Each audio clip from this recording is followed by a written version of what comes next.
दुनिया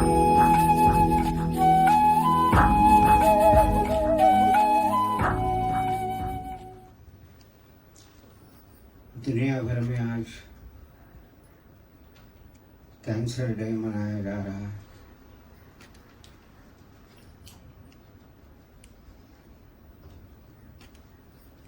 तो जाहिर सी बात है, ये व्याधि दुनिया भर में बहुत ज़्यादा प्रस्तावित है।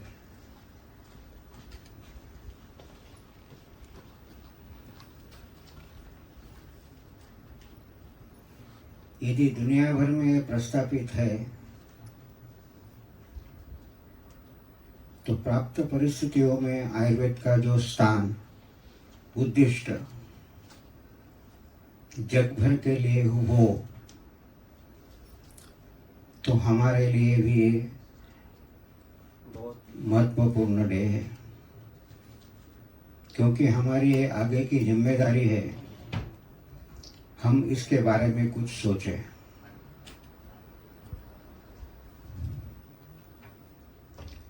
आज तक की परिस्थिति ऐसी थी और है भी।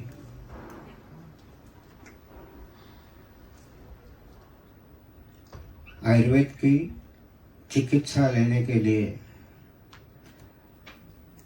इस डिसीज के बहुत सारे पेशेंट नहीं है, क्योंकि हम प्रस्तावित नहीं है।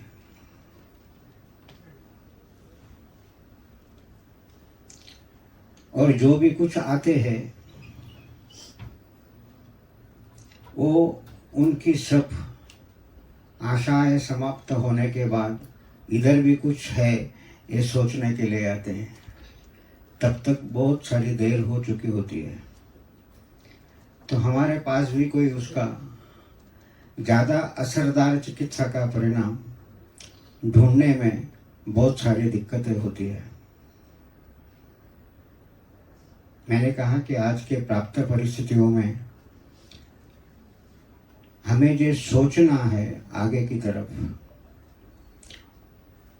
और ये कैंसर डे हम भी मना रहे हैं, ये एक शुरुआत है हमारे लिए कि हम इस तरह की सोच रखे हुए हैं, जानते हैं कि हम भी कुछ कर रहे हैं। और आप सबके लिए, मेरे लिए नहीं ज़्यादा, ये बहुत बड़ा मौका है कि आप भविष्य में इसके बारे में कुछ खाली आपके परिसर के लिए नहीं, बल्कि देश के लिए, दुनिया के लिए कुछ काम कर सकें।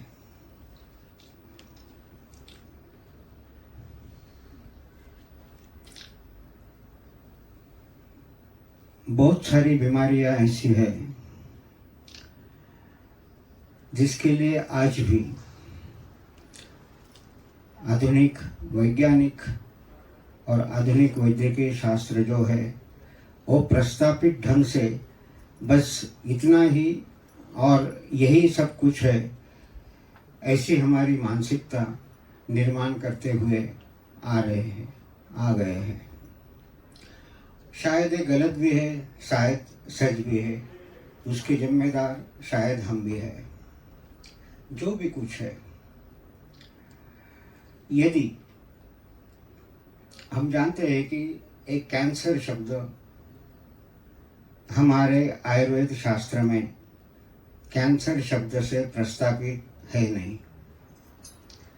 तो स्वाभाविक रूप से हमें कैंसर के प्रति हमारी सभ्यताएं क्या कहती है, किस विषय के अनुसार उसको प्रस्तावित करना चाहते हैं, इसके लिए हमें पहले सोचना पड़ता है। यदि ये शब्द प्रस्तावित हो जाता कुछ वजह से, तो हम कैंसर डे के बजाय कोई इसके अलावा डे हम प्रस्तावित कर सकते हैं, लेकिन ऐसे होता नहीं। लेकिन इसके लिए हम एक सूत्र इस्तेमाल करते हैं जो सभी इस्तेमाल करते हैं, नहीं सर्वविकारानां नामतोऽस्ति ध्रुवा स्थिति। हम सभी डिसीज को, सभी रोगों को नाम दे ही नहीं सकते। ये हमारा एक सूत्र है।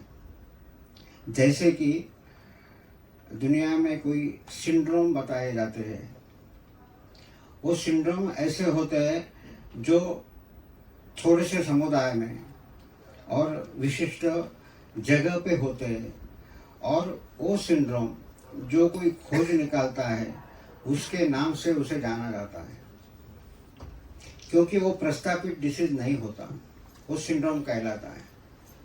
और उसकी चिकित्सा हम करते हैं। कैसे करते हैं? तस्मात् विकार प्रकृति अधिष्ठानांतराणि वगैरह।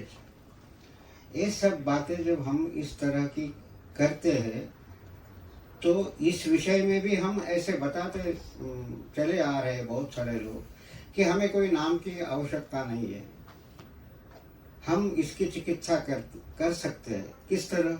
हमारे पास दोष धातु मल विज्ञान है, उसके अनुसार उसकी विकृतियाँ, उसका असमतोल जो है, उसके हिसाब से हम चिकित्सा कर सकते हैं।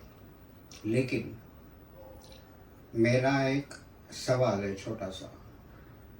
वो सवाल ये कहता है, यदि ये सिंड्रोम नहीं है, ये प्रस्तावित व्याधि है, पूरी दुनिया में है, तो हम सिंड्रोम कैसे ढूंढ सकते हैं? और यदि ये सिंड्रोम नहीं है तो ये प्रस्तावित व्याधि होगा तो हमें कैसे ढूंढेंगे? दोनों सवाल है। ये प्रस्तावित व्याधि नहीं तो हम ढूंढेंगे कैसे, और यदि ये सिंड्रोम नहीं तो हमें पता चलेगा कैसा? ये दोनों सवाल के जवाब बाद में हम लाइन ऑफ ट्रीटमेंट के बारे में सोच सकते हैं। चलो, इसके बारे में जो भी कुछ मुझे कहना है, आप वक्त निकाल कर यहाँ आए हैं, मैं आपका शुक्रगुजार हूँ। आज तक जिन्होंने इस विषय में काम किया है, आयुर्वेद के स्नातकों ने, आयुर्वेद के वैज्ञानिकों ने, मैं उनका बहुत बहुत आभारी हूँ और उनका बहुत सारा आदर करता हूँ, क्योंकि उन्होंने बहुत दिनों से आयुर्वेद के प्रति आस्था रखते हुए इस विषय में काम किया है। चलो, इसके बारे में मेरी जो राय है मैं आपको बताने जा रहा हूँ। Next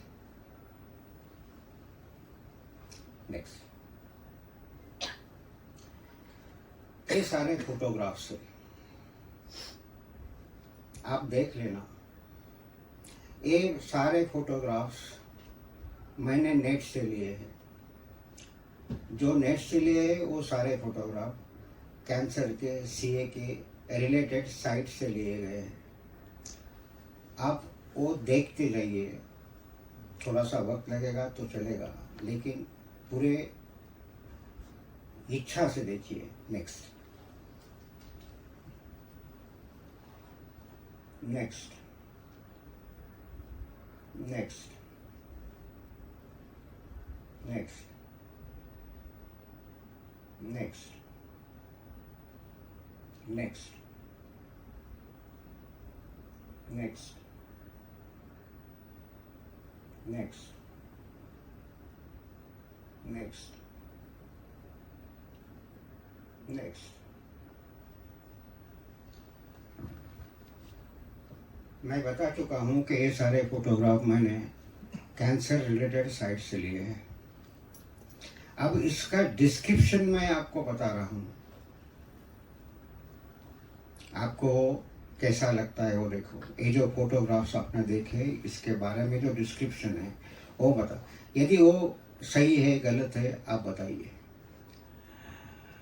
Because grayish or pinkish in color and aromatous, that space becomes excessively afflicted with printing pain, breaking pain, colic pain, expansion, contraction, tingling sensation, and troubling sensation. The space becomes reflux accumulated with instantaneous cracking pustules, which are small in size and pink or grayish in color. Secretion of liquid which is thin, transparent, pink and small quantity. Next. Becomes either coppery colored, green, yellow, blue, black or red. This space becomes full of pustules which are excessively swollen and associated with excessive burning sensation and breaking pain. The exudates from these pustules have the colors like those of the pustules. Next. Becomes adematous, pale yellow, not very red and anuctus. There is numbness, stiffness, heaviness and less of pain in the body. The pustules in this phase get supported very late. They become chronic. They appear in large number. The skin over the pustules gets covered with sticky materials and these pustules are either white or pale yellow in color. Next. When there is a eruption of these pustules, the exudate which is white, slimy, fibrous, dense, knotty and anuctus comes out. After the eruption of these pustules, the space is covered with ulcers which are heavy, deep-seated, stable, surrounded by the capillary network, anuctus and covered with many skin scales, sticky scales. Appears like the exiguous charcoal or excessively red. The space becomes surrounded with pustules like those caused by burns. It affects the vital organs because of its nature of spread rapidly. Becomes as if studded with eruptions of red, yellow and pale yellow color. The space looks muddy, black, dirty, anuctus and it is excessively hot, heavy, with dull pain, edema and deep-seated suppression. These eruptions are free from any exudations and become sloggy very quickly. The skin and muscle tissues over these eruptions are shriveled, sticky and supported. The pain over this space is less and it appears gradually. By rubbing this eruption gets cracked and when pressed, sticky and putrefied muscle tissue comes out of this eruption.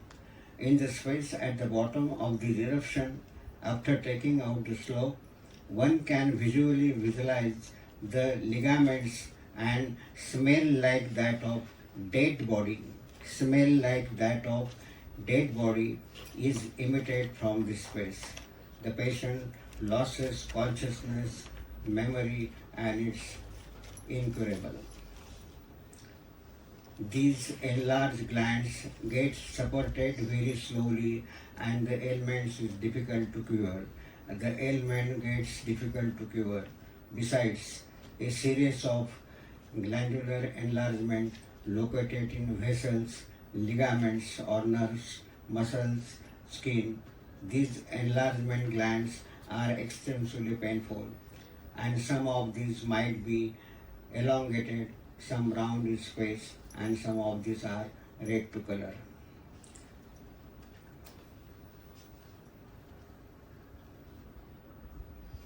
हम जिसके बारे में चर्चा कर रहे हैं,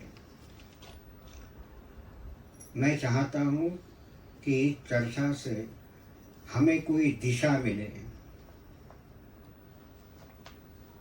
वो दिशा संशोधन की हो,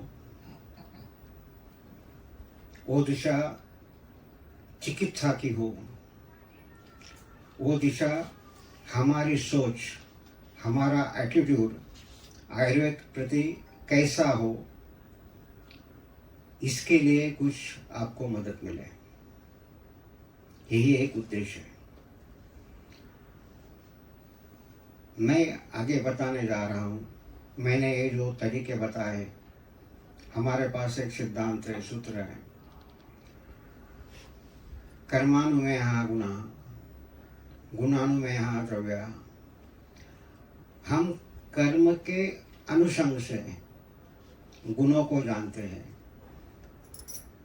और ये गुण और कर्म जहाँ पर रहते हैं उसको हम द्रव्य कहते हैं। यत्र आश्रितः कर्मगुणः समवायी कारणम यत् तद द्रव्यम। द्रव्य हम उसको कहते हैं जहाँ कोई गुण और कर्म रहते हैं। जो लक्षण है, लिंग है, हमारे लिए लिंग एक कर्म है और इसके पीछे कोई गुण है। हम उस लक्षण के यानी कर्म से अनुमान करके उन गुणों की तलाश करते हैं और उस कर्म और गुण जहाँ पे रहते हैं उसको हम द्रव्य कहते हैं। तो हमारे संशोधन की एक दिशा है और दिशा के अनुसंधान से हम कुछ बातें जांच करना चाहते हैं, देखना चाहते हैं। और भी त्रिसूत्र आयुर्वेद हम कहते हैं, हेतु, लिंग और औषध। यानी आयुर्वेद के जो भी सूत्र बताए गए हैं संहिता में 3000 साल पहले से, वो शायद हेतु से जुड़े हुए हैं या शायद लिंग यानी सिम्टम से जुड़े हुए हैं या शायद वो चिकित्सा से जुड़े हुए हैं।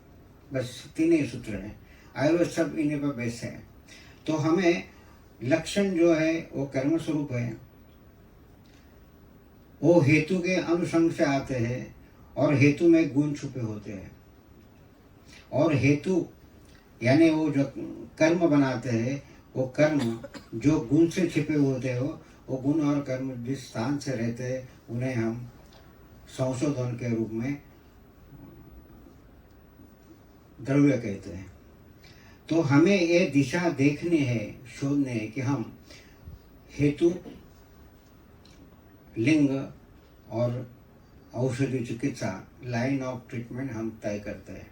हमने बताया कि हम दोष धातु विज्ञान के साथ लाइन ऑफ ट्रीटमेंट तय कर से, लेकिन उनको कुछ मर्यादा भी है और इस मर्यादा से बाहर आने के लिए मैं आपके सामने कुछ बातें रखूँगा, भी रखना चाहता हूँ।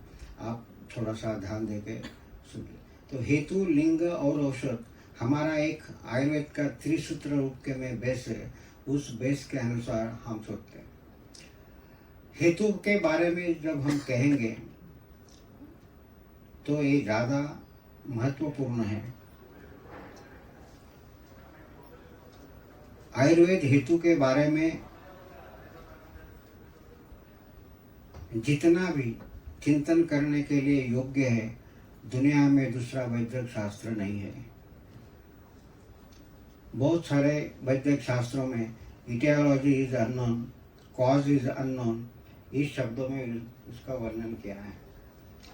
जब इटियोलॉजी इज अननोन और कॉज इज अननोन कहा जाता है तो बहुत सारे बार, तो इसका मतलब ये है कि लाइन ऑफ ट्रीटमेंट में हेतुओं का कोई स्थान नहीं है। हम तो ट्रीटमेंट करते हैं, यानी हेतुओं का कोई स्थान नहीं। और इसका असर हमारे जीवन पर भी हुआ है। आयुर्वेद ये मानता नहीं है। आयुर्वेद हेतु के सिवा कोई कर्म निर्माण नहीं होता ऐसा मानता नहीं। जब कोई कर्म होता है तो उसका हेतु होता ही है। तो फिर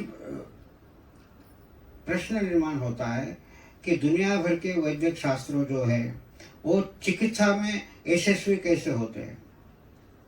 यदि वो हेतु की चिकित्सा करते ही नहीं, कॉज इज अननोन और इटियोलॉजी इज अननोन ऐसा कहते हैं, तो ये कैसे संभव है। तो ये कुछ हद तक संभव है। और देखा जाए तो जो कोई बड़े बड़े रोग है, व्याधि है, जैसे कि प्रमेह है, सीए है, और कोई रुद्र रोग है, और कोई यकृत के ऑर्डर से रुक्क के है, और बहुत सारे हैं जहाँ पे कोई प्रॉपर लाइन ऑफ ट्रीटमेंट है नहीं। सर्जरी को तो लाइन ऑफ ट्रीटमेंट कहा नहीं जाता, क्योंकि वो पैथोलॉजी और संप्राप्ति को रिवर्स नहीं कर सकते। सर्जरी एक बाईपास है, वो पैथोलॉजी भंग करने में सक्षम नहीं है। आपने उनको एक बाईपास निकाल दिया है कि हम रिवर्स नहीं जा रहे तो हम ऐसा जाएंगे। देखिए, तो ये बहुत सारे व्याधि जो है जिसको इटियोलॉजी पता नहीं है, कॉजेस पता नहीं है, फिर भी हम आज तक बचपन से देख रहे हैं कि हम किस पर विश्वास करके ये सुन रहे हैं, देख रहे हैं और एक्सेप्ट भी कर रहे हैं कि कॉज हमें पता न होते हुए भी हम चिकित्सा करते हैं और कुछ हद तक हम यशस्वी भी होते हैं। लेकिन इसका मतलब ये नहीं कि हम हेतु के बिना चिकित्सा कर सकते। इसका कारण है, जैसे कि 3 दिन पहले मैं बारिश में भीग गया और देखा 3 दिन के बाद मुझे सर्दी वगैरह कुछ हो गया। हेतु आया, हेतु चला भी गया, खाली संप्राप्ति हमारे शरीर में थी, इसके लिए हमने चिकित्सा की और हमें अच्छे हो गए। हेतु के लिए हमने कुछ नहीं किया, वो आया भी और गया भी। लेकिन बहुत सारे वक्त हमें देखते हैं कि कुछ हद तक उपशय मिलता है और बाद में फिर से वही कंडीशन होती है, फिर हम दवा बदलते हैं, शायद आयुर्वेद की हो, फिर से कुछ हद तक उपशय मिलता है, फिर से वही कंडीशन आती है। इसका अर्थ क्या है? इसका अर्थ यही एक है, इसका अर्थ यही एक है कि हमारे लाइफस्टाइल में, उस रुग्ण के लाइफस्टाइल में ऐसा कुछ हेतु है। जो हेतु है ये उन्हें भी पता नहीं, हमें भी पता नहीं। वो हेतु ऐसा है, वो कंटिन्यूअस निरंतर हमेशा के लिए उसके लाइफस्टाइल में बंधा हुआ है, इसलिए वो डिसीज, वो रोग, वो व्याधि उपशय नहीं होता।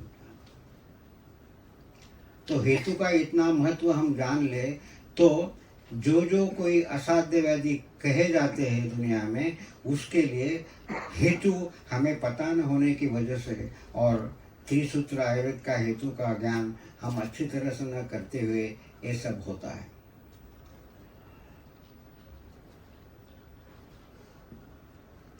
मैं जिस आयुर्वेद के स्कॉलर लोगों ने कैंसर के प्रति अपना कुछ काम किया है, उन सब का आदर करते हुए, उनका सम्मान करते हुए मैं कुछ बातें आगे करना चाहता हूँ। नेक्स्ट, इन ज़्यादातर लोगों ने कैंसर का प्रेजेंटेशन करते हुए ग्रंथि या अर्बुद इस चरक संहिता के शब्दों का ज़्यादा से ज़्यादा इस्तेमाल किया है। The Ayurvedic concept of cancer described as Granthi and Arbuda in Charaka and Sushruta Samhita by two great Indians and explain the disease, conditions, reasons responsible behind the cause of cancer. इसके बारे में बहुत सारे scholar जो हमारे आयुर्वेद के हैं, जिसका मैं आदर करता हूँ, उन सब ने इसके बारे में ही कुछ लिखा है, कुछ काम किया है। लेकिन इसके बारे में मेरी एक अलग सी राय है। क्या ग्रंथि और अर्बुद ये व्याधि जहाँ डिस्क्राइब किए गए हैं, जब वो लास्ट स्टेज में अपना ओपनिंग कर देते हैं तो वो सिचुएशन आपको कैंसर जैसी दिखती है, मानता हूँ। लेकिन इसमें और कैंसर में अलग सी क्या बात है, वो हमें सोचनी होगी। वो यही एक बात है, कैंसर जो अभी हम देखा हमें लक्षणों में, वो स्प्रेड होने वाला है, उसका विसर्पण होता है, जो अर्बुद और ग्रंथि का नहीं होता। नेक्स्ट, ट्यूमर और ग्रंथि अर्बुद के प्रति उन्होंने कुछ देखा है। आगे अभी जिस सूत्र का हमने उल्लेख किया था, विकाराणाम कुशलो जिन्यात कदाचन नहीं सर्व विकाराणाम नामतुस्य ध्रुवासिति। If a physician is not able to name a patient particular disease, he should not feel ashamed on the account because it is not always possible to name all types of diseases in definite terms. Next. तस्मात् विकार प्रकृति अधिष्ठानांतराणि च समुत्थान विशेषाच्च बुद्धवा कर्म समाचरेत्. So a physician should try compare the nature of the disease, dosha, the site of the manifestation and etiological factors, and should then initiate the treatment.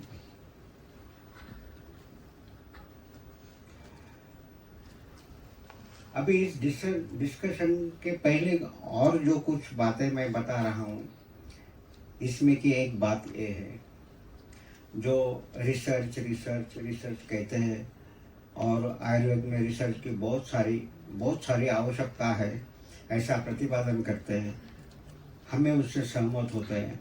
हमारे अभ्यासक्रम में वो सब दिया है, रिसर्च मेथोडोलॉजी करके बहुत सारी बातें हैं.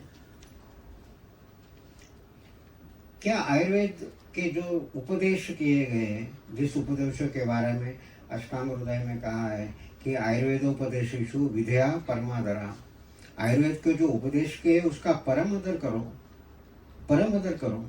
जो स्टेटमेंट आयुर्वेद के उसका परम आदर करो. तो रिसर्च के बिना ये बताए गए उपदेश है, मानते हैं हम और कहते हैं हम अभ्यासक्रम में भी जानते हैं कि रिसर्च करो. क्या रिसर्च करो? ये उपदेश कहाँ से आए? ये तुम्हारे रिसर्च मेथोडोलॉजी एक 100-2 साल से कुछ डेवलप हुई होगी. मैं 3000 साल के पहले की बात कर रहा हूँ. यदि 3000 साल पहले उससे भी ज्यादा अच्छी रिसर्च मेथोडोलॉजी होगी, तो तुम्हें तो 3000 साल के बाद कुछ ज्ञान प्राप्त हुआ है, थोड़ा सा, ज्यादा नहीं. हमारे पास एक शब्द है सिद्धांत. क्या मतलब है सिद्धांत का? सिद्धांत, सिद्धः अंतः, इस टर्म में भी कुछ दिया है. सिद्धः अंतः, फाइनली कंक्लूडेड. सिद्धः अंतः, आखिर में सिद्ध हुआ.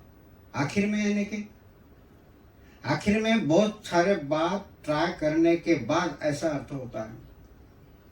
तो रिसर्च मेथोडोलॉजी क्या है? यही है ना.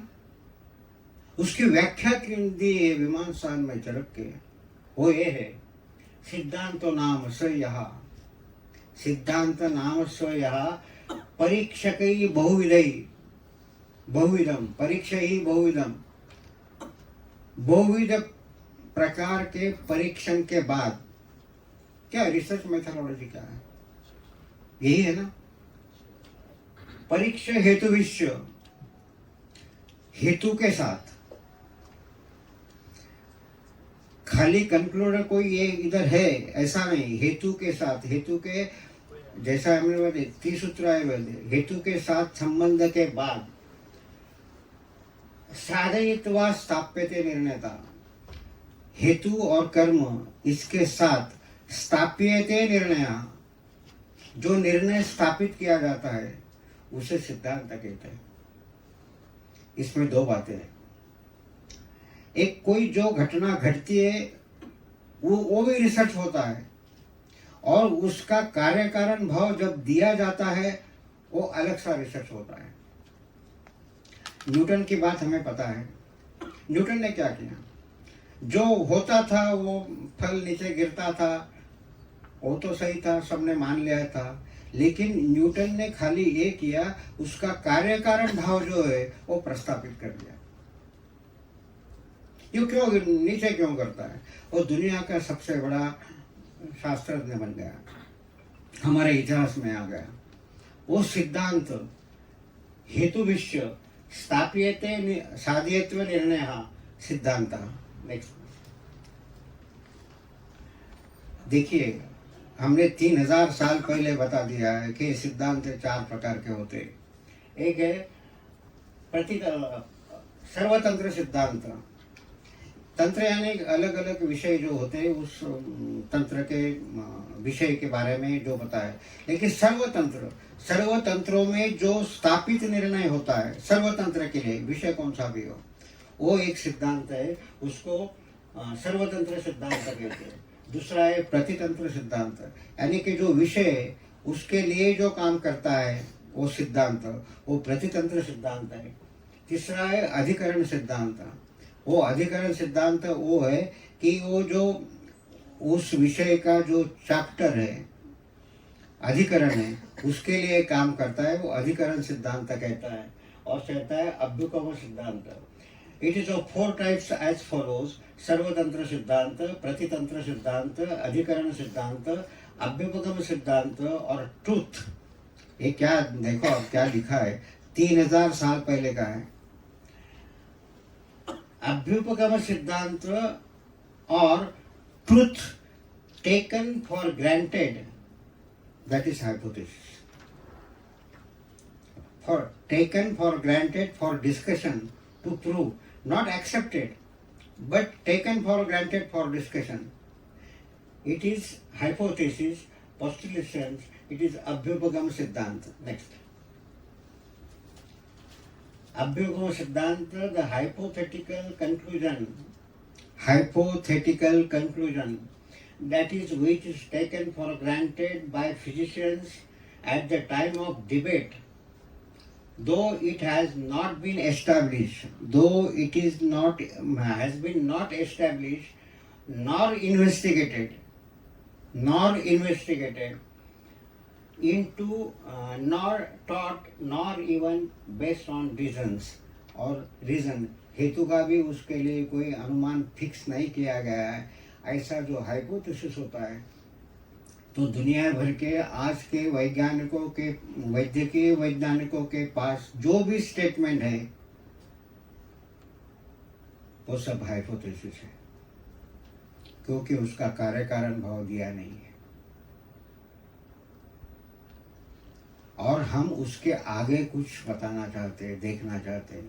तो एक 3000 साल पहले का लिखा हुआ मेथडोलॉजी जो है रिसर्च का, वो इन्हें का मेथडोलॉजी वही है, उससे कम है, ये बहुत आगे का है, वो 100-150 साल का है और हम उसको प्रमाण मान के हम उसका अभ्यास करते हैं, हम इसका अभ्यास नहीं करते। ये जो मैंने बताया है कि गुण और कर्म जिसे रहते हैं उसको द्रव्य कहते हैं और द्रव्य के अनुसार क्या हम चिकित्सा भी करते हैं और सब कुछ करते हैं। नेक्स्ट, प्रीवियस देखिए, मैंने आपको पहले कुछ फोटोग्राफ्स दिखाए, मैंने उसके बारे में कुछ बताया नहीं था पहले, वो खाली नेट से लिए थे और वो रिलेटेड थे सीए से, और बाद में मैंने उसका डिस्क्रिप्शन आपको बताया था, लेकिन वो डिस्क्रिप्शन मैंने कहाँ से लिया बताया नहीं था। आपने देखा वो सिमिलरिटी थी, वो डिस्क्रिप्शन में सिमिलरिटी थी उस फोटोग्राफ्स के साथ। तो जो सिम्टम मैंने बताए डिस्क्रिप्शन के, वो सिम्टम मैं बड़ी नम्रता के साथ आपके साथ बात कर रहा हूँ, वो सिम्टम मैंने कौन से भी आधुनिक विज्ञान के और साइट से नहीं लिए थे।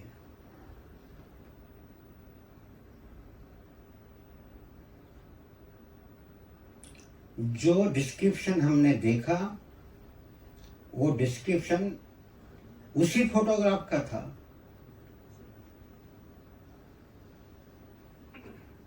लेकिन वो डिस्क्रिप्शन मैंने आयुर्वेदिक टेक्स्ट से लिया था, जो 3000 साल पहले लिखा है। वो हमारे टेक्स्ट में का है। यदि वो सही है, वो फोटोग्राफ के साथ,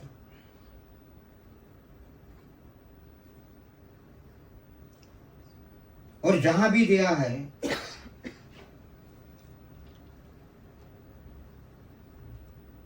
वहीं से हमारा प्रॉब्लम शुरू होता है, वहीं से हमारा इन्वेस्टिगेशन शुरू होता है, वहीं से हमारा लाइन ऑफ ट्रीटमेंट शुरू होने वाली है।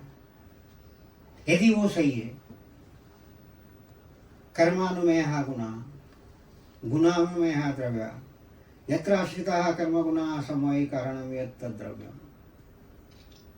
वो आयुर्वेद टेक्स्ट में के सब सिम्टम बताए हुए हैं। लेकिन आयुर्वेद की एक खासियत है, आयुर्वेद के बहुत सारे डिसीजेस लाइन ऑफ ट्रीटमेंट के हिसाब से जो उनके प्रकार दिए गए हैं वो प्रकार ग्रुप ऑफ डिसीजेस है। ऐसे बहुत सारे, जैसे गुल्म देखा है आपने, गुल्म है तो जो रक्तज गुल्म भी उसमें है, वो दूसरे शास्त्रों में कहीं और दिया होगा शायद, लेकिन एक ग्रुप ऑफ डिसीज है। लेकिन ग्रुप ऑफ डिसीज की जो चिकित्सा है उसके लिए कुछ हद तक लाइन ऑफ ट्रीटमेंट एक सही की होती है, इसलिए उसका ग्रुप बना दिया है। मित्रों, ये सारे सिम्टम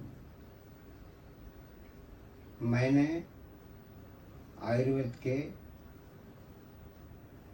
विसर्प अधिकरण से लिए हैं। हम विसर्ग के बारे में नागिन शब्द से ही कुछ हद तक जानते हैं, लेकिन ऐसा नहीं। उसके दो दोषज प्रकार और त्रिदोषज प्रकार और ग्रंथि विसर्प करके और एक प्रकार है। उसके सारे के सारे सिम्टम मैंने वहां से उठाए और यहाँ लगा दिए। कर्मानुमेयः गुणः गुणानुमेयः द्रव्यः। तो जैसे कि मैंने पहले बताया, यदि ये दुनिया में प्रस्तापित डिसीज है, रोग है, तो क्या वो पहले नहीं होगा? आयुर्वेद ने उसके बारे में कुछ सोचा नहीं होगा? यदि सोचा होगा तो हमने देखा है वो सब के सब लक्षण और उसके उन पॉइंट के दिए हुए। ये जो पिक्चर थे ये डिसीज के एक्सट्रीम एंड पॉइंट है, कैंसर के एक्सट्रीम एंड पॉइंट है। सभी कैंसर एंड पॉइंट में इस तरह के व्रण में परिवर्तित होते हैं जो हिल नहीं होता। मैं इन्हें कहता हूं ये उनका ड्रेनेज है, ये उनका ड्रेनेज है, बाहर जाने का रास्ता है। वो अंदर नहीं रुक सकते, अंदर रुक गए तो जल्दी मौत आ जाएगी। वो बाहर जाने की तैयारी में बस्ट होते हैं। और यदि पूरी सोच के बिना, हमने ये देखा है, पाया है कि जब भी सीए की ऑपरेटिव वर्क होते हैं तो बाद में उसकी आयु कम होती जा रही, ऐसा हमें पता चलता है। क्योंकि वो ड्रेनेज जो है हमने क्लोज कर दिया। जो दोष है शरीर में, चाहे प्रकोप, प्रसर, स्थान संश्रय, भेद व्यक्ति कर रहे थे, यदि उनको कुछ उन्हें भेद से, ड्रग से कोई ड्रेनेज बना दिया, यदि हमने वो क्लोज कर दिया तो वो कहाँ जाएंगे? वो स्प्रेड हो जाएंगे। और यही एक अलग सी बात है, यही डिसीज में यहाँ स्प्रेड होता है। उस स्प्रेड को नेक्स्ट विसर्प कहते हैं। यही उसकी खासियत है, यही उसकी अलग सी पहचान है। वो स्प्रेड होता है, कुष्ठ भी स्प्रेड होता है। लेकिन फर्क क्या है फिर स्प्रेड में? कुष्ठ के स्प्रेड में इसमें फर्क क्या है? हो सकता है, ये तो होने वाला है, ये बाद में क्या है इसमें? देखिए, आप कुछ उसके सेंटेंस देखेंगे तो आपको पता चल जाएगा। नेक्स्ट, भगवान दारुणम रोगम आशी विष विशोषणम विसर्पंतम शरीरेषु देहिनाम उपलक्ष्य। Lord, we find an element terrific like cobra venom. देखिए शब्द क्या है, आप फिर से जान लीजिए। देखिए, पढ़े, फिर से पढ़े एक बार। Lord, we find an element terrific like cobra venom spreading the various parts of the human body. क्या चाहिए आपको? कौन से शब्दों में विचार न करनी चाहिए? कौन से क्वेश्चन हमें निर्माण करने चाहिए? इसके अलावा और भी कोई क्वेश्चन हो सकते हैं? नेक्स्ट, सहसैव नरास्तेन परिता शीघ्रकारिणा विनशन्ति अनुपक्रांतास्त्र न संशयो महान. People get afflicted with this serious disease. विसर के बारे में कहा है चरक संहिता में. People get afflicted with this serious disease instantaneously and if not properly treated, succumb to death. So we are seriously concerned about this element. Kindly enlighten us on the following aspect of disease.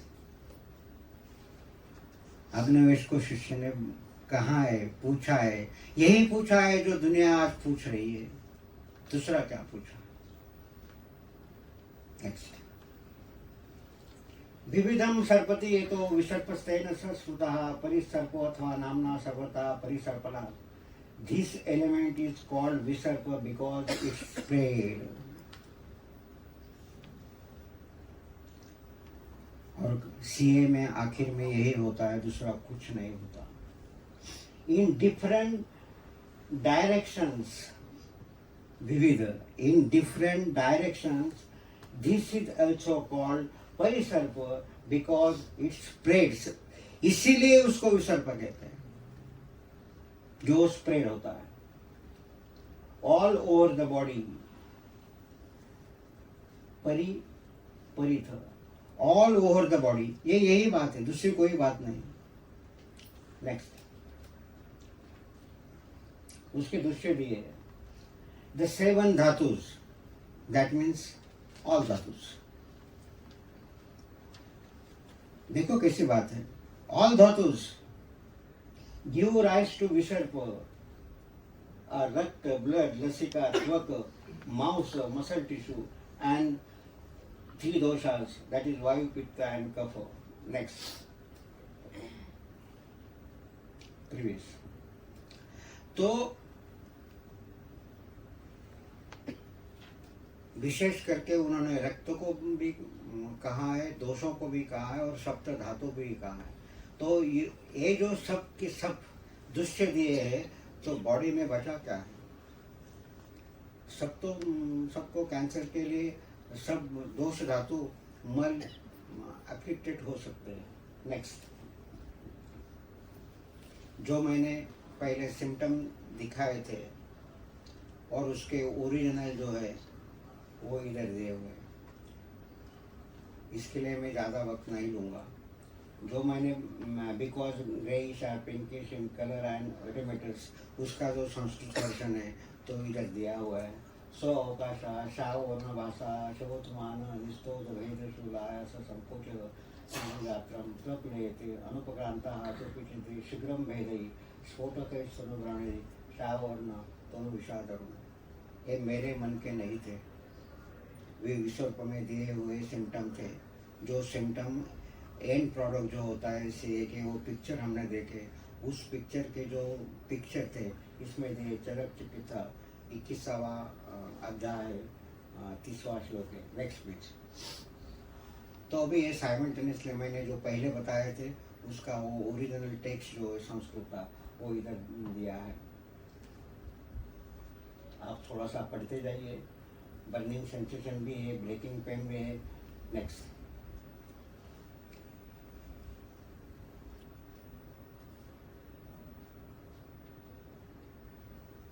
Next,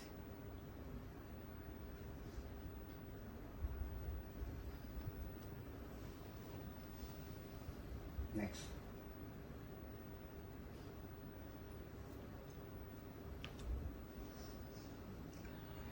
नीचे लिखा है if implicate the vital organs becomes of its nature to specially rapidly. Next, उधर लिखा है black, dirty and unctuous and it is excessively hot, heavy with dull pain, edema and depleted suppression. these eruptions are free from any exudation and become sluggy very quickly. The skin and muscle tissues over these eruptions are shriveled, sticky and supported. Next.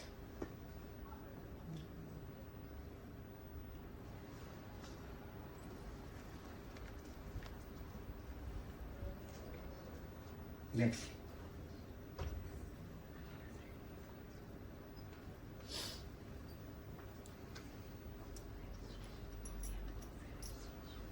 Next देखो, एक 3000 साल पहले का सभी दोष, सभी धातु बल के साधित का संबंध। एक कैंसर के आधुनिक वैज्ञानिकों के अभी अभी उसके कुछ प्रकार दिए हैं। हम तो सीए कहते हैं, लेकिन प्रकार का मजेशीर बात है, उन्होंने उनको नाम दिया है A to Z list of cancer types. तो ABCD के हिसाब से ए में कौन से कितने कैंसर है दिखाए गए, एक्यूट लिम्फोब्लास्टिक ल्यूकेमिया वगैरह। बी में bile duct cancer, bladder cancer, blood cancer, bone cancer, blood cancer. Next, ऐसे cancer of unknown primary CUP, cancer spread to bone, cancer spread to brain. इस तरह से ABCD से A to Z, यानी cancer के प्रकार कितने हुए? तो एक प्रकार है नहीं, तो पूरे बॉडी की बात बन गई। ये उन्होंने दिया है, अभी अभी दिया है, हमने बताया क्या है। वो स्प्रेड होता है बॉडी में, कहाँ कहाँ होता है? सब बॉडी भर होता है, कहीं भी होता है, तो अलग सी बात नहीं है। ये तो अभी अभी जान गए, वो तो 3000 साल पहले हमने उनको सोच निकाला था। हम देख, हमारा एटीट्यूड वैसा नहीं, हमें वो चेंज करना है। Next, EFG। नेक्स्ट, I के नहीं, K, large bowel and rectal। next, malignant scoranoma। next, NO। next, PR। yes। next, T, UVW। क्या है? सब धातुओं की, खाली उसको नाम बदल दिया जाएगा ना, इतना ही होगा ना। तो हम नाम कैसे देते हैं? नाम देने का यही तरीका होता है, जिस सिस्टम में होता है उस सिस्टम का, और जो सिम्टम होता है उनका हम नाम देते हैं। तो इन्होंने इतने A to Z नाम दे दिए। और ट्रीटमेंट, तो फिर नाम दिए तो ट्रीटमेंट अलग अलग से होनी चाहिए। यदि एक ही नाम है तो लाइन ऑफ ट्रीटमेंट एक जैसी होनी चाहिए। एक सिंपल थॉट है, कोई ज्यादा विचार करने की जरूरत नहीं। Most often these symptoms are not due to cancer. They may also be caused by the being tumors or other problems. If you have symptoms that last for a couple of weeks, it is important to see a doctor so that problems can be diagnosed and treated as early as possible. शुरुआत तो वैसी होगी। मैंने पहले जो बताया कि हमारे पास जो रुग्ण आते हैं वो ऐसी अवस्था में आते हैं, उसकी आशाएं खत्म होने के बाद उनको जहाँ अभी घर लेके जाओ तो फिर आयुर्वेद में कुछ है क्या देखते हैं और हमारे पास आते हैं। हमारे हाथ भी कुछ बंधे होते हैं, हम उसके आगे नहीं जा सकते। Next, cancer are large family of diseases, ये उन्होंने के स्टेटमेंट है। तो क्या बात है? वही बात है, with the potential to invade or spread to other parts of the body. Metastasis is the spread of cancer to other locations in the body. Most cancer deaths are due to the cancer that has metastasized. जो spread होते हैं उसकी वजह से उससे मृत्यु होती है, वो कहते हैं। हमने तो पहले बता दिया है कि वो कोबरा वेनम के लाइक स्प्रेड हो रहा है और मृत्यु हो रहा है। उसके बारे में हम अग्निवेश हम प्रार्थना करते हैं, हम उसके प्रसाद के, हमें उनके बारे में बताइए कुछ। नेक्स्ट, देखो, अभी हमने पहले बताया था कि हेतु के बारे में बताया था। हेतु जो दिए हुए हैं अभी अभी उनको समझ में आया है, अभी अभी आया है, पहले नहीं आया। क्या क्या हेतु दिए? देखो, केमिकल्स, सीए की वजह क्या है? Chemicals, diet, exercise, infections, radiations, environmental factors, obesity, radiation, stress, physical activities, pollution, physical inactivity, higher body mass index, overnutrition, a high salt diet in link, a frequent food contaminant, betel nut chewing. Next, infection diseases, ionizing radiations, ultraviolet radiation, mostly from sunlight, passive smoking, tobacco smoke, synthetic aspects, fibers, glass wool and rock wool. Next, क्या है, कौन सा हेतु रह गए शिल्लक?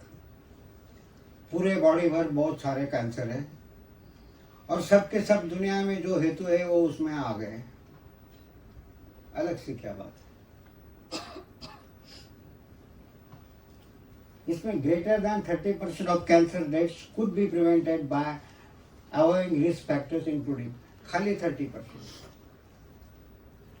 जो ये दिए उसको अवॉइड करके, tobacco, access wait, obesity, poor diet भी है और एक्सेस वेट भी है, ओबेसिटी भी है, फिजिकल इनएक्टिविटी है और ज़्यादा एक्टिविटी भी है, अल्कोहल भी है, सेक्सुअली ट्रांसमिटेड इन्फेक्शन भी है, एयर पोल्यूशन भी है, बैकग्राउंड रेडिएशन भी है और जेनेटिक डिसऑर्डर्स भी है। नेक्स्ट, विषय के हेतु क्या है देखो अभी। और मैंने जो सोचा बहुत बार, ये जो सब लिस्ट दी है आधुनिक विज्ञान ने, उसमें का कॉमन फैक्टर क्या है जो आपने भी अभी पढ़ी, उसमें कॉमन क्या है? कॉमन तो ऐसे दिखाई नहीं देता। तो हमारे पास कॉमन देखने के लिए और कुछ संशोधन के हथियार है, जैसे कि मैंने कर्मानुमेय गुना, हम कर्म से गुण जानते हैं। तो इस सब में आप फिर से देखो, अल्कोहल हो, टोबैको हो, पॉइजनिंग हो, सनलाइट हो, रेडिएशन हो, उसमें खाली उष्ण गुण है।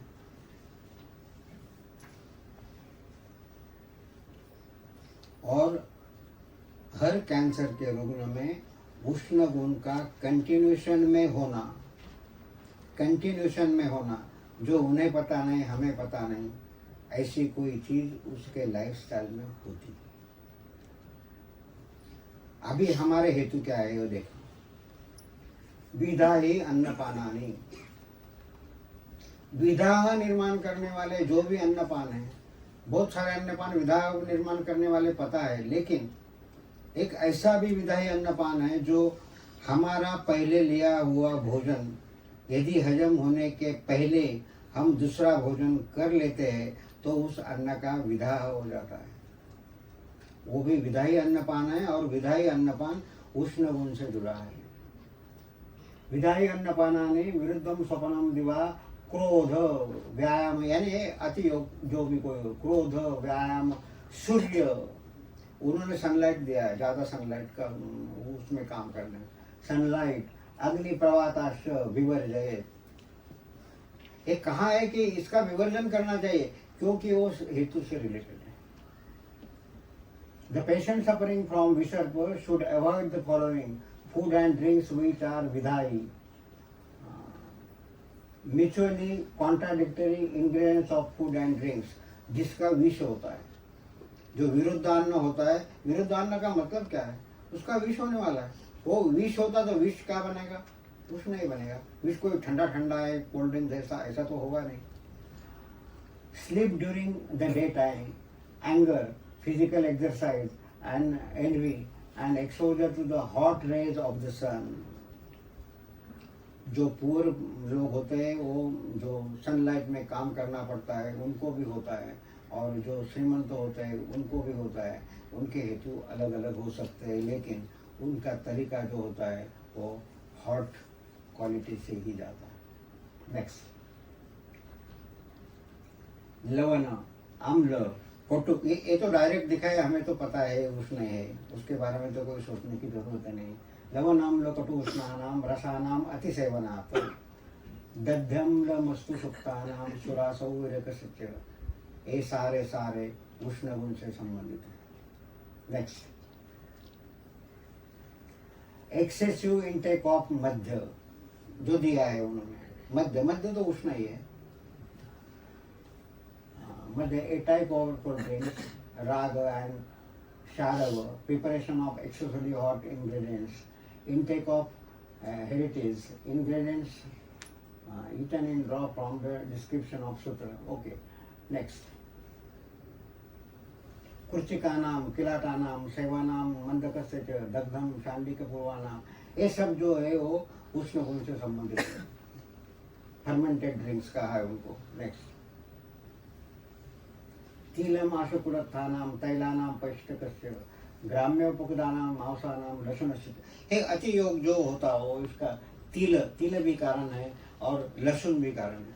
अब कभी कभी आर्टिकल आता है लहसुन कैंसर के लिए बहुत अच्छा वगैरह वगैरह है। यदि लहसुन से होने वाला होगा विसर्प तो उसकी चिकित्सा, उसका निदान परिवर्तन अलग सा हो जाएगा, जाहिर सी बात है। तिल मसाला कुलत्थ different, intake of meat of animals which are domesticated and who inhabited the marshy land and water, intake of garlic. Next, intake of putrefied, unsolomon and mutually contradictory irregular intakes of food in large quantity, sleeping during the daytime, affliction of paresis. Next,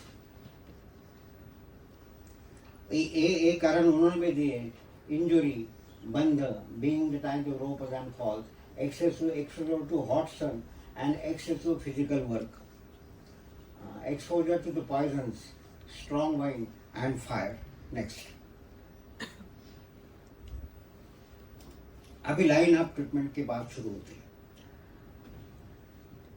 मैं ये क्यों बताना चाहता हूँ, सब पूरी दुनिया CA के लिए फेल्योर में क्यों है। हम तो वर्क करते नहीं, हमारे पास तो कोई ज़्यादा पेशेंट है नहीं, जो भी कुछ है वो श्रद्धा से आए, कोई पूर्वावस्था में होगा वो अच्छे होते भी है, कोई प्रॉब्लम नहीं है। लेकिन जो बाद में आते हैं उनके लिए तो बहुत सारी दिक्कतें होती थी। तो इन्होंने वो सूत्र दिया है, जो कोई स्ट्रांग है, पहली उसको हुआ है, तो जो उनके पास भी जो सूत्र पहले से दिए, आमावस्था और निरामावस्था, तो आमावस्था में दोषों का शोधन करना, जैसे कि प्रकृति और हमें जो करना है उनको लिए बताए, उसके लिए मैं ज़्यादा डिस्क्रिप्शन में जाता नहीं। लेकिन उन्होंने कहा कपस्थान में यदि है तो वमन कीजिए, यदि मिडल स्थान में शरीर के है, पित्त स्थान में तो विरेचन कर दिए, वात स्थान में है तो बस्ती का उपयोग करें। नेक्स्ट, पित्त स्थानगत्या पे सामे कुर्या चिकित्सितम शोणितस्य अवसेकम, पित्त स्थान में यदि होता शोणित अवसेकन रक्त मोक्षण, ये चिकित्सा बताएगी। उसके बारे में और भी कुछ है मैं बताऊंगा, वो करने के लिए कहा है विरेकम च विशेषता। नेक्स्ट, हे अच्छी कंडीशन में लिए दोषों को बाहर निकालने के लिए ये सूत्र दिए हैं। मारुत के लिए दिया है रक्त पित्तान्वय आदौ स्नयन हितम मतम। नेक्स्ट, तस्मात् विरेकम आदौ षष्ठम विद्यात विषपिना रुद्रस्य आवश्यकम तम तत्र असश्रयसितम। रुधिर आवश्यक रक्त मोक्षण, क्योंकि ये रक्त के आश्रय से रहता है। इसकी ओर मैं आपका ध्यान आकर्षित करना चाहता है। रक्त के आश्रय के बिना स्प्रेड नहीं हो सकती डिसीज, तो ये सार्वजनिक डिसीज है, जैसे कि उन्होंने वर्गीकरण किया है। ये सार्वजनिक डिसीज है, रक्त के आश्रय से रहता है, तो रक्त मोक्षण का इसका बहुत सारा ताल्लुक है। नेक्स्ट, और इसके लिए दिया है एक स्थानी सर्वानी, एकस्थानी सर्वाणी रक्त मोक्षणम एकता, ये विसर्प में आया देखो। Since Visarpa is never manifested without the vitation of Rakta and Pitta, blood-letting therapy, which is the most effective measure to correct this morbidity, can match all the other modes of treatment described above for curing Visarpa. एक तरफ रक्त मोक्षण है और दूसरी तरफ बाकी सारी चिकित्सा है।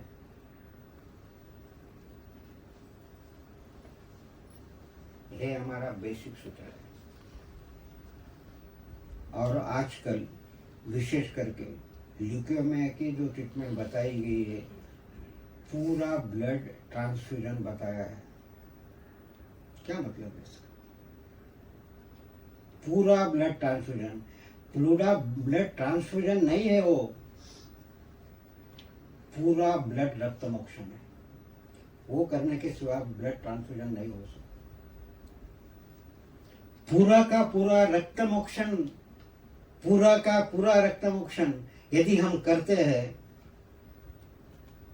एक बार सब नहीं हो सकता, लेकिन उन्होंने वो सुविधा निकाली कि पूरा पूरा निकाल देंगे और पूरा दूसरा डाल देंगे, तो ल्यूकेमिया के और सबके लिए ही तो आसान तो है नहीं। लेकिन वो यहाँ दिया है, सब ट्रीटमेंट एक तरफ है और दूसरी ट्रीटमेंट रक्त मोक्षण की। इतना बड़ा महत्व उसमें दिया है। एकस्थानी सर्वाणी यानी उक्तानि कर्माणि विसर्पणाम निवृत्ते रक्त मोक्षणम एकदा। रक्त मोक्षण एक तरफ है और उक्त सब जो को एक तरफ है। तो हमें, हमारे लिए गाइडलाइन है, हमें कहाँ जाना है, कैसे जाना है, हमें देखना है। तो रक्त मोक्षण वो वात रक्त में भी दिया, हम थोड़ा थोड़ा रक्त मोक्षण कर सकते हैं। हम कितने दिन में रक्त मोक्षण कर सकते हैं। और वात रक्त की वो स्फुटित अवस्था है, वो ऐसी है, कोई अलग से नहीं है। रक्त मोक्षण की जो अवस्था है, वहाँ भी रक्त मोक्षण कहाँ है, कुष्ठ में, उसकी अवस्था भी यही है और यही भी यही दिया है। और आजकल यही ट्रीटमेंट का बोलबाला है कि पूरा ब्लड ट्रांसफ्यूजन कर ले। ये कोई अलग सी बात नहीं। हमारे लिए ये शुभ शकुन है कि हम ये जान ले कि हम कहाँ हैं और हम कहाँ जा सकते हैं। नेक्स्ट, अंतः शरीरे संशुद्धे दोषे लंघम आश्रिते आदि तो वाल्पदोषा नाम क्रिया बाह्य प्रयोगते। यहाँ पे कुष्ठ व्याधि में और विसर्प में जितने सारे लेप दिए हैं, उतने लेप कहीं भी दूसरे व्याधियों में दिए नहीं है, क्योंकि वो शेष दोष होते हैं, वो वहीं से जा सकते हैं। वो पंचकर्म के पूर्व कर्म के साथ वो बाह्य त्वचा तक गए हुए दोष अंत अभ्यंतर भाग में लाना बहुत सारा मुश्किल होता है। इसके लिए ये चिकित्सा का प्रावधान हमें अच्छी तरह से देखना है। नेक्स्ट, यवाव धूमशालिनाम सत्यमेव प्रदापये तेषां नातिशं शालिनीरेव कफादिकम्। Depending upon the eating habit, the patient may given either barley or water। ये आप देख भी सकते हैं। नेक्स्ट, इसकी ओर मैं एक ध्यान देना चाहता हूँ। यहाँ लिखा है नरानाम दृश्यते मेहा स्त्रीणाम किम तू न दृश्यते।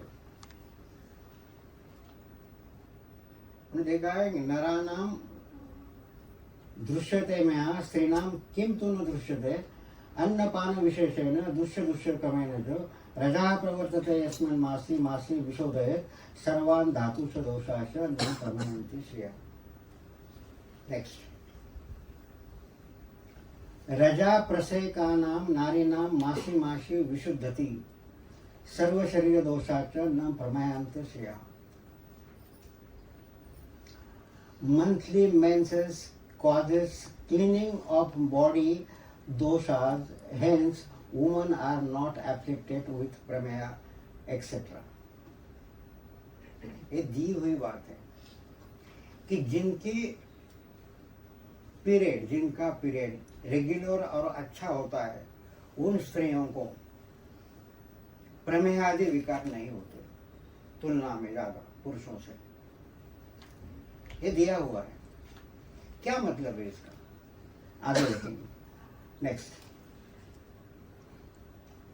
एक कैंसर के सब साइट्स है दिए हुए वो नेट पे, उसके फिल्में स्टमक है, लिवर है, कैंसर है, बोन है, लिवर कैंसर। नेक्स्ट,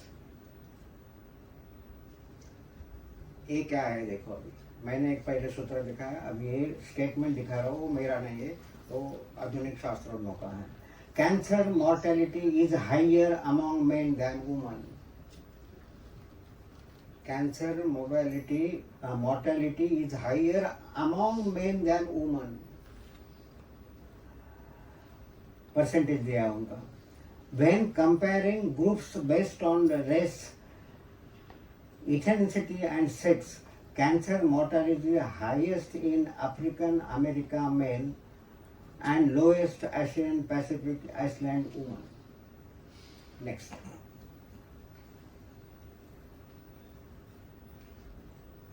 जो सूत्र मैंने बताया था, एक स्थानी सर्वाणी रक्तमोक्षणम एकता, ये जो पीरियड होता है, ये भी मैंने बताया कि उसके माध्यम से शरीर की शुद्धि होती है। जिनकी शरीर की शुद्धि होती है उनको पुरुषों से प्रमेय आदि विकार ज़्यादा नहीं होते। तो ये एक प्रकार का रक्तमोक्षण है। वो रक्तमोक्षण होने के कारण से स्त्रियों का प्रमाण इसमें कम है। तो रक्तमोक्षण ये हमारा चिकित्सा का एक हिस्सा नहीं, एक तरफ रक्तमोक्षण है, दूसरी तरफ और बाकी सारी चिकित्सा है। नेक्स्ट, ये गाइडलाइंस है हमारे लिए, हमें कहाँ जाना है, कैसे जाना है, इसके लिए कुछ फायदेमंद होगा। इसके बारे में हमने जो सोचा है, कुछ देखा है, कुछ काम किया है, वो बहुत सारे आश्वासक तरीके से हम उसकी तरफ जा सकते हैं, ऐसा हमारा अनुभव है। और इसके लिए जो चिकित्सा हमें दी है, उष्ण गुण के अलावा, यानी वो जो तेज चीज़ होती है वो हमें कोई फ़ायदेमंद नहीं है।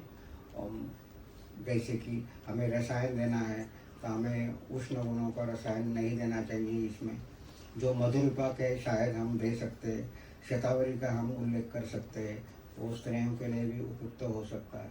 इस तरह के और कुछ, और घृतो और तेल तो दिया है, कारण दिया है, तिल भी दिया है और तेल भी दिया है। तो हमें स्नेह देने के लिए खाली घृत ही हमारे पास विकल्प है। और सिद्ध घृत हमें इसके लिए जो जो भी कुछ हो प्रवृत्ति के अनुसार, प्रकृति के अनुसार हम दे सकते हैं। तो हम इस पर आगे दुनिया के लिए जो देश की इच्छा है, प्रबल इच्छा है कि हम विश्वगुरु बने, आयुर्वेदिक विश्वगुरु हो, आयुर्वेद गुरु हो, इसलिए हमें जहाँ जाना है, हमारा एटीट्यूड हमें चेंज करना है। हमारे एटीट्यूड चेंज किए बिना हम यश प्राप्त नहीं करेंगे। बस आपको सबको शुभेच्छाएं के साथ धन्यवाद।